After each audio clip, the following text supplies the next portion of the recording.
Oh boy, in the last few years the foreclosure crisis hit Baltimore pretty hard. Recently the number of filings have slowed a bit and many homes still sit empty, become vacant, and are ushering in a new wave of crisis for many neighborhoods. ABC 2 News' Brian Kubler explains what the issues are and how the city is hoping to fix some of them. There are perhaps no better images that reflect a rotting urban core. Veritable ghost towns of what were once healthy urban neighborhoods, occupied now by overgrown trees, trash, and rats. Vermin are the indicator of a growing systemic problem few residents are willing to ignore. This is a map of the foreclosure filings in Baltimore City for 2010. And this is a map of all the 311 calls complaining of rats that same year. Lay them over one another, and rodents, it seems in some cases, move in when some families are forced out. You get about 4 houses that are occupied here. Yes. Okay. And the rest of them are all vacant. Yes. So what do you see? Do you see a lot of rats? Do you see Rats, trash being brought onto the empty light up there by other people that don't even live on the block. For Robert Wallace, the problem is more than just a dot on a map.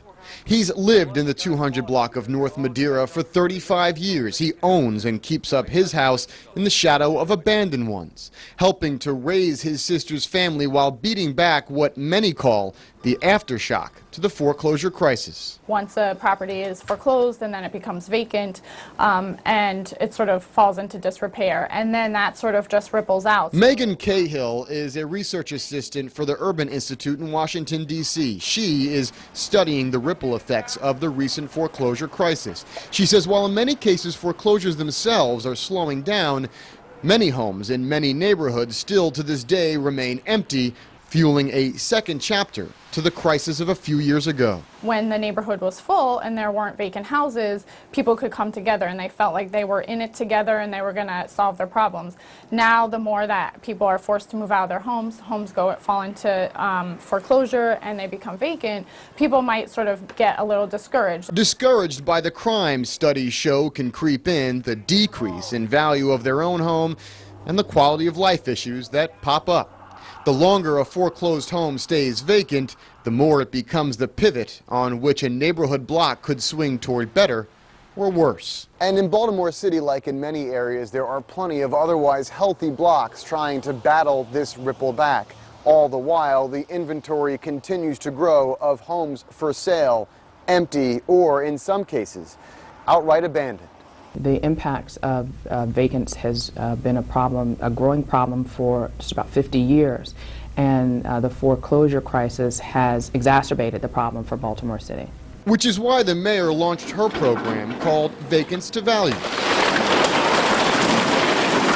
A wide-ranging program expediting the demolition of uninhabitable or decrepit homes.